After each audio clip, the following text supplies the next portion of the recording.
con la segunda parte. Esta presentación tiene un poco también el propósito de generar una disputa sobre esto. La mayor parte de las diapositivas las he tomado de una conferencia del profesor Luis Jorge Hernández de la Universidad de los Andes, que ha venido cacareando este asunto de la mitigación versus la eliminación. Porque la estrategia de mitigación, como la ha asumido Colombia y muchos países en el mundo, es una estrategia que al parecer es errada, es decir, es la que nos tiene lo que nos tiene. Tenemos algunos datos. Para poder aclarar esto, otra vez, esto es de Luis Jorge Hernández, ustedes pueden buscarlo, esto es una conferencia que él tiene, está en YouTube, de la Sociedad Médica de Bogotá tal vez, no me acuerdo exactamente. Cuando hablamos de enfermedades infecciosas, uno puede tomar varias estrategias, o controla, o elimina, o erradica. Y entonces, en Colombia, después de que aparecieron los casos, uno dice, bueno, estamos en fase de mitigación y ese intentar evitar. Mitigar significa evitar los grandes golpes, sobre todo al sistema de salud, y mejorar las cifras de enfermedad y muerte. Mejorar las cifras, entendiendo que no se podrían evitar de manera definitiva ni los enfermos ni los fallecidos. Entonces estamos en la fase de mitigación, cuando la transmisión es masiva, es de manera comunitaria, y lo importante es evitar hospitalizar, tener suficiente acceso a casos graves, y el resto de casos se deben controlar con las medidas de aislamiento y control y medidas individuales de protección. Solamente para entender efectivamente que sí se debe controlar. O eliminar o erradicar en este caso SARS-CoV-2. La idea realmente es que las medidas tienen que ser medidas combinadas entre medidas de salud pública y medidas individuales para lograr controlar la transmisión. Cuando se habla de erradicación, la única enfermedad erradicada hasta ahora es viruela. Viruela. Todos saben que ya no existe, ¿verdad? Entonces, eso es un caso de erradicación exitoso. O sea, cuando erradicación es casi imposible que ocurra. Estamos a punto de erradicar polio, pero todavía cada vez hay 2 o 3 casos en Nigeria o en Pakistán, y entonces no hay erradicación absoluta, es decir, porque hay todavía focos que no están vacunados, es decir, todavía sigue circulando el virus salvaje en algunos países, en algunos focos humanos. Entonces, realmente el asunto de la erradicación es una situación que pues no tiene discusión, es casi imposible de lograrla, y menos pues pensando en una distribución de un virus que es pandémico como este, que se distribuye tan fácilmente, en el que todos, hace 1 año y medio, todos éramos susceptibles, porque pues, era un virus que ningún sistema inmunológico humano conocía. En el caso de la eliminación, entonces lo que se trata es de de ponerse una meta, de decir cuántos casos quiere usted y mantenga esos casos por debajo de ese número, de esa tasa. Eso se llama eliminación, ¿sí? Para garantizar efectivamente que la transmisión sea, que no genere mayor número de casos ni generen cifras ascendentes en la transmisión de esos casos de infección. Eso se llama eliminación. Eso es lo que se debería lograr con COVID. La eliminación. Otra vez, insisto, no pensando en eliminación como erradicación, sino eliminación como lo consideran. Yo no soy epidemiólogo, yo soy bioquímico. Yo estoy aquí hablando bobadas. Eliminación es diferente a erradicación. No estamos pensando en erradicación, estamos pensando en eliminación. De tal manera que al final uno pueda tener cuántos casos quiere usted. Y vamos a ver un caso que es exitoso cercano. ¿Cuántos casos quiere usted al día? Tantos. ¿Cómo lo logro? Haciendo esto. ¿Cómo no lo logro? Haciendo lo contrario, como lo ha hecho Colombia. Entonces, existen reservorios. Hay algunos ejemplos: rabia, tétanos neonatal, sífilis congénita, por ejemplo. En sífilis congénita es muy claro, le dicen a usted, tiene 0.5 casos por cada 1.000.000 de habitantes. Manténgalo ahí. No me acuerdo si alguien se acuerda de la cifra, cuánto es la meta en sífilis congénita. Esa es la cifra. Manténgalo por debajo de eso. Y esa patología infecciosa se considera eliminada. Y usted define las estrategias para mantener esos. Y aparece un caso en Cali de sífilis congénita. Le llegan 40 personas. A la mamá, al hijo, con los antibióticos, con lo que haya que hacer, mirarlos, hacer una investigación por cada caso. porque cada caso se considera un fracaso. Cada caso en una estrategia de eliminación se considera un fracaso. Entonces, y en control, que es lo que estamos intentando hacer en Colombia y en otros países, pues lo que pensamos es que debemos disminuir la incidencia, sobre todo con esta idea de que no nos saturemos en las instancias hospitalarias.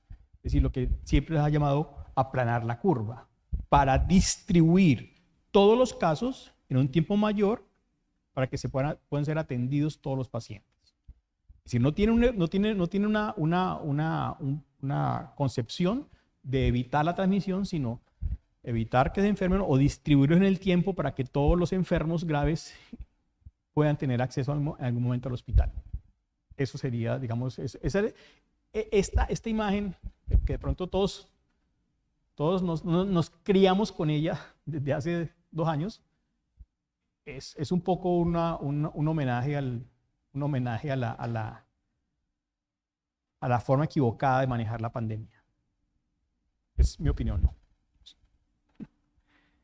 ¿Por qué? Porque además de todo, tenemos unos casos adicionales que lo comenté ahorita, y es que la pandemia, precisamente por la actitud de hacer cuarentenas obligatorias, cuarentenas sin ningún tipo de racional de definición, sino todo el mundo cierre y quédese quieto. Inclusive porque también está demostrado que con las cuarentenas, al mandar a la gente a las casas, aumentan los contagios y los contactos de aquellas personas que sí están saliendo en las casas, porque la distancia se disminuye al obligar a las cuarentenas.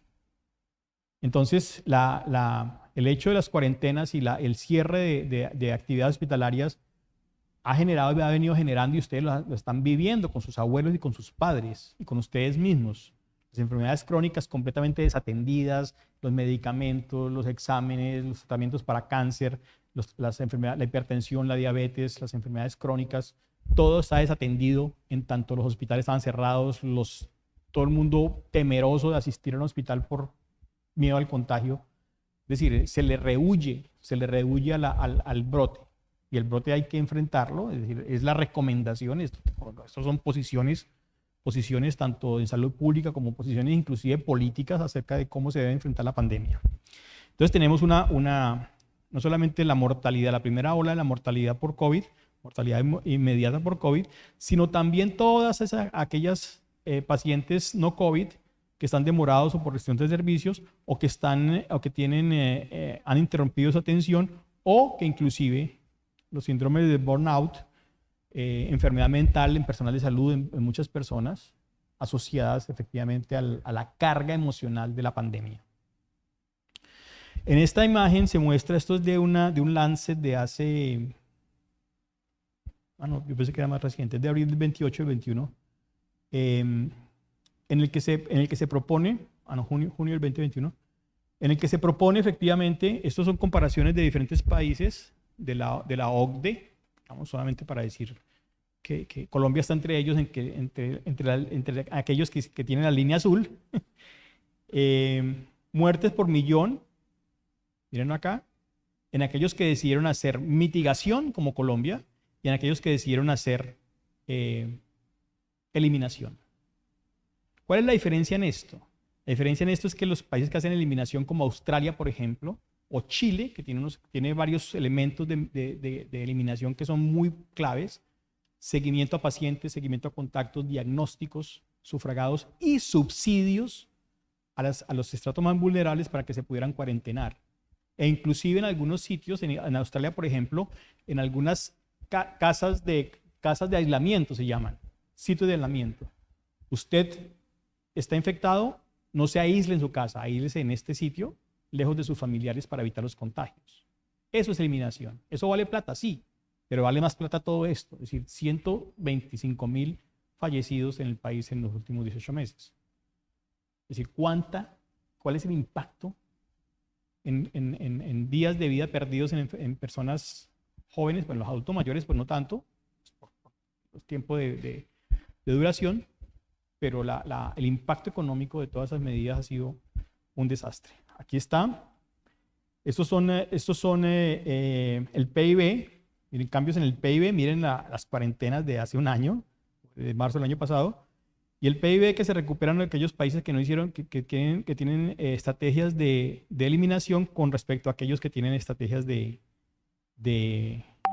mitigación como Colombia. O en este caso, las medidas de lockdown, de cuarentenamiento estricto, ¿qué cantidad de personas se pudieron cuarentenar realmente?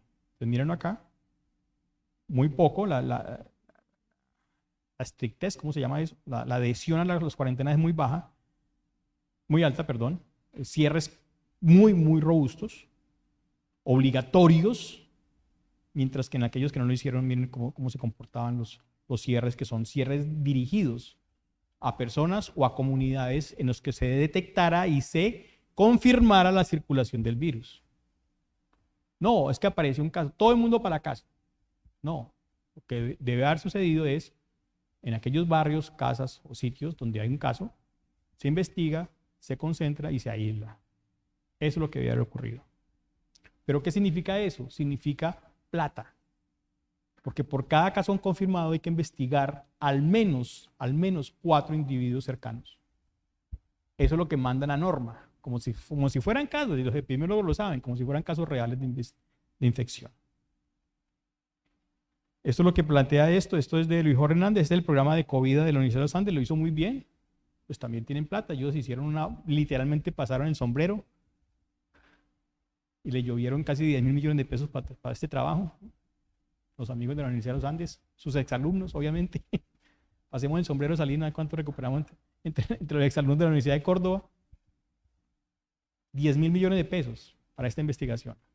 Hacer 100.000 pruebas de PCR gratuitas a este personal. Porque este personal, estos grupos de trabajadores son personas que no se cuarentenaban y que era importante hacerles un seguimiento para saber, y apenas se detectaba un caso, de una vez a su casa.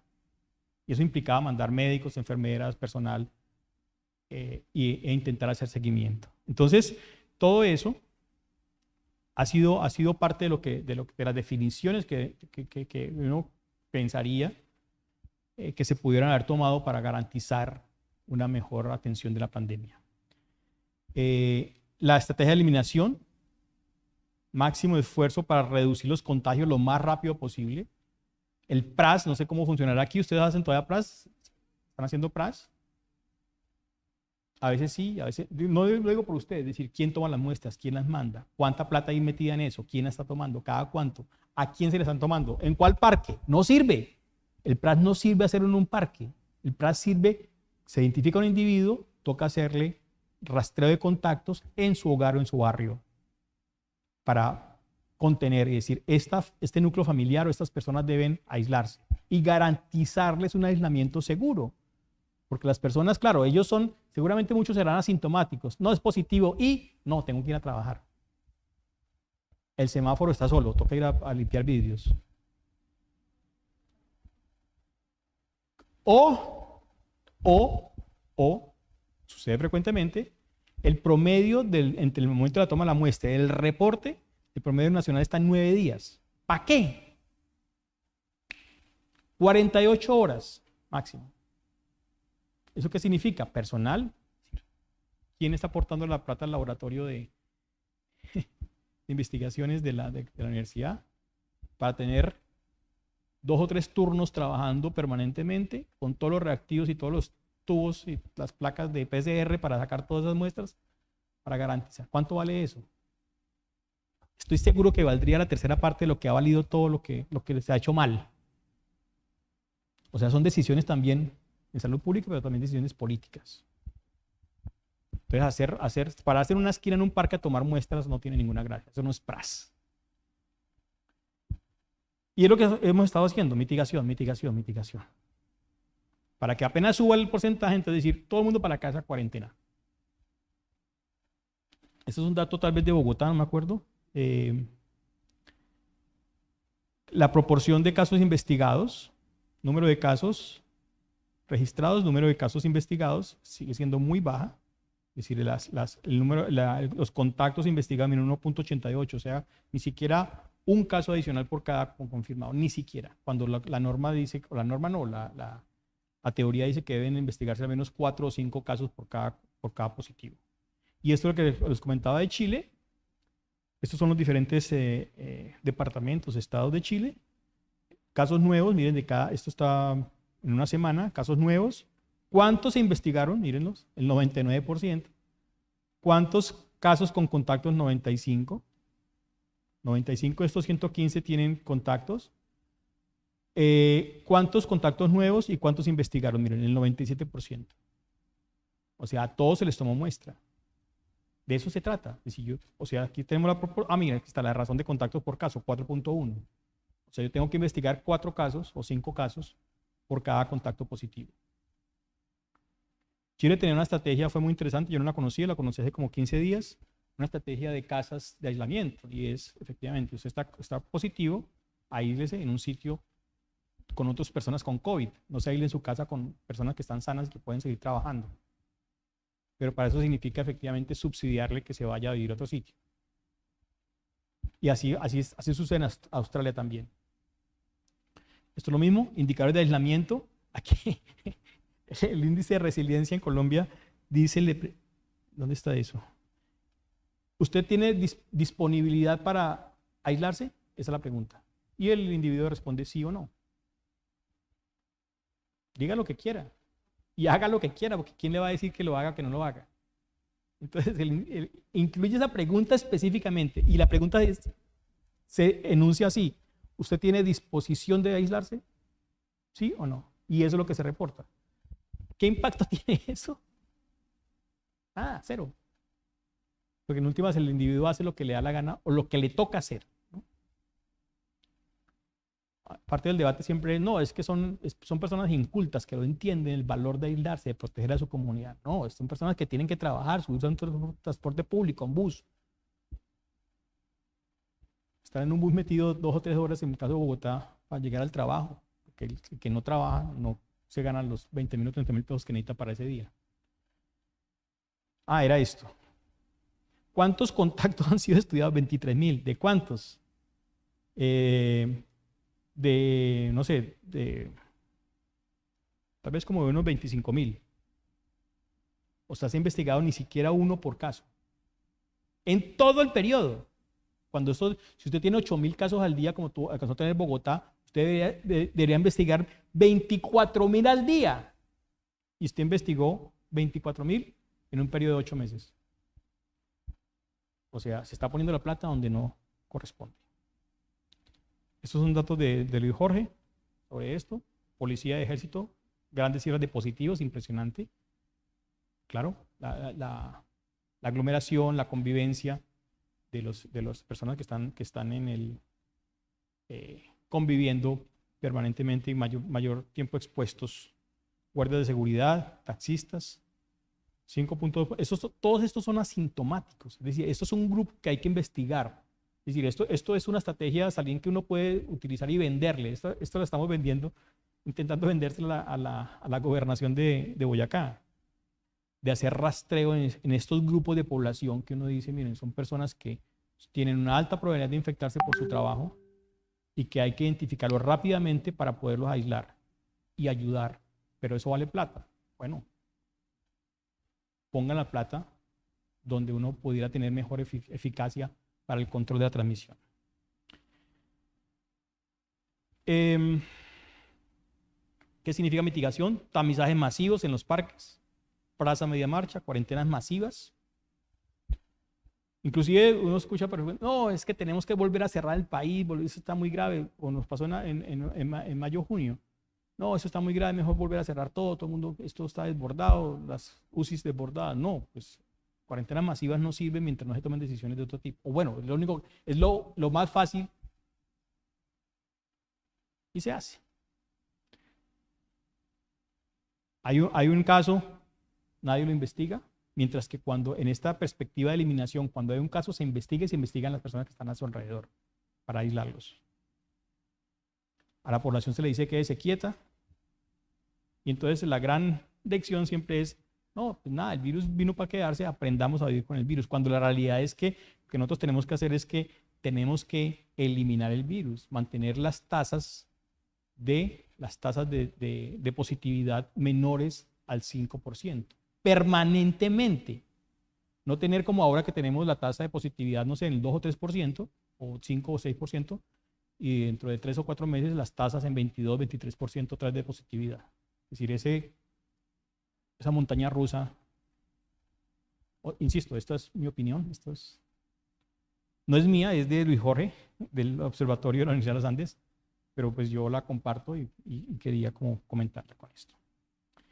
Entonces, por ejemplo esto, estudios de efectividad vacunal. ¿Quién los está haciendo? Nadie. ¿Con qué plata? Nadie. Ni siquiera para hacer una lisa. Para mirar anticuerpos entre las diferentes plataformas vacunales, para mirar protección, para mirar nada. Investigación de casos en vacunados, nadie. Ni siquiera meterse, como decíamos con Salim, ni siquiera meterse a mirar la estadística de la Secretaría de Salud, a mirar quién está vacunado y quién se infectó y está confirmado. Ni siquiera para eso. Hay profesores que han tenido 4 infecciones aquí presentes en esta sala. No, mentiras.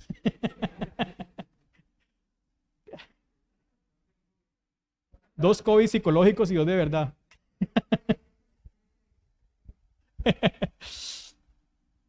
Entonces, claro, y más encima con Delta. Entonces, Delta, yo tenía otro agarrón. Sí, bueno, me imagino discusiones que se arman con los colegas. Y entonces hablábamos de esto, hablamos del retraso en las pruebas. Pues es que yo la hago y yo la muestro rápido. Sí, pero eso que usted la haga bien y que la muestre a las 48, 36 horas no significa que se está haciendo bien, porque el promedio nos dice que hay laboratorios y entidades territoriales que las reportan a los 14, a los 18 días. O sea, ¿para qué? Entonces, la pelea siempre es en esos casos. Y adicionalmente, por ejemplo, en el caso de los estudios genómicos también, estamos enredadísimos con eso porque yo dije, nos falta plata. Nosotros, mi laboratorio hace parte, no sé si ustedes también salen de la red de genómica, de vigilancia genómica. ¿Cuántas secuencias han podido secuenciar y cuántas han subido al G8? ¿Con qué plata? Nosotros a duras penas subimos 14 secuencias y nos gastamos una millonada en eso porque es difícil. Entonces yo digo, tenemos 2.500 secuencias en Colombia, eso está muy bien. Sí, pues, pero Inglaterra está secuenciando 10.000 al día. Y Colombia ha secuenciado 2.500 en 6 meses, 8 meses. Entonces, no, es que no hay delta. No hay delta.